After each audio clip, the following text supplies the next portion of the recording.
நீங்க இதர நம்ம சேனலை சப்ஸ்கிரைப் பண்ணலைன்னா கீழே இருக்க ரெட் கலர் சப்ஸ்கிரைப் பட்டனை பிரஸ் பண்ணி சப்ஸ்கிரைப் பண்ணிக்கோங்க. அப்படியே பக்கத்துல இருக்க பெல் ஐக்கனையும் கிளிக் பண்ணிடுங்க. அப்பதான் நம்ம சேனல்ல போடுற வீடியோஸ் எல்லாம் உடனுக்குடன் உங்களுக்கு பார்க்க முடியும்.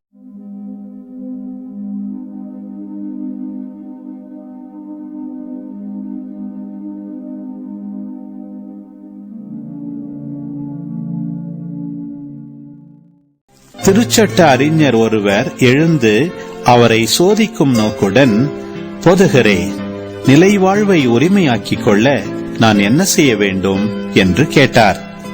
அதற்கு இயேசு, திருச்சட்ட நூலில் என்ன எழுதியிருக்கிறது? அதில் நீர் என்ன வாசிக்கிறீர் என்று அவரிடம் கேட்டார். அவர் மறுமொழியாக, உன் முழு இதயத்தோடும் முழு உள்ளத்தோடும் முழு ஆற்றலோடும் முழு மனத்தோடும் உன் கடவுளாகிய ஆண்டவரிடம் அன்பு கூர்வாயாக. உன் மீது நீ அன்பு கூர்வது போல் உனக்கு அடுத்திருப்பவர் மீதும் அன்பு கூர்வாயாக என்று எழுதியுள்ளது என்றார்.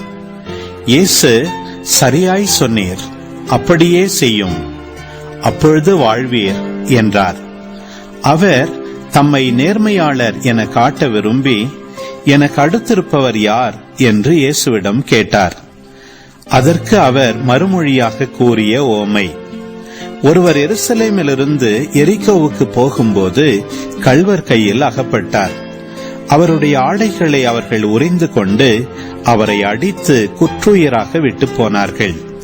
குரு ஒருவர் தற்செயலாய் அவ்வழியே வந்தார்.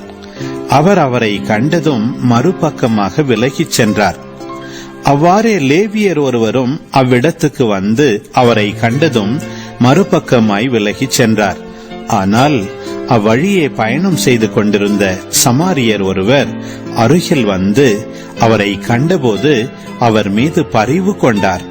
அவர் அவரை அணுகி காயங்களில் திராட்சை மதுவும் எண்ணெயும் வார்த்து அவற்றை கட்டி தாம் பயணம் செய்த விலங்கின் மீது ஏற்றி ஒரு சாவடிக்கு கொண்டு போய் அவரை கவனித்துக் கொண்டார். மறுநாள் 2 தெனாரியத்தை எடுத்து சாவடி பொறுப்பாளரிடம் கொடுத்து, இவரை கவனித்துக் கொள்ளும், இதற்கு மேல் செலவானால் நான் திரும்பி வரும்போது உமக்கு தருவேன் என்றார். கள்வர் கையில் அகப்பட்டவருக்கு இம்மூவருள் எவர் அடுத்திருப்பவர் என உமக்கு தோன்றுகிறது என்று இயேசு கேட்டார். அதற்கு திருச்சட்ட அறிஞர், அவருக்கு இரக்கம் காட்டியவரே என்றார். இயேசு, நீரும் போய் அப்படியே செய்யும் என்று கூறினார்.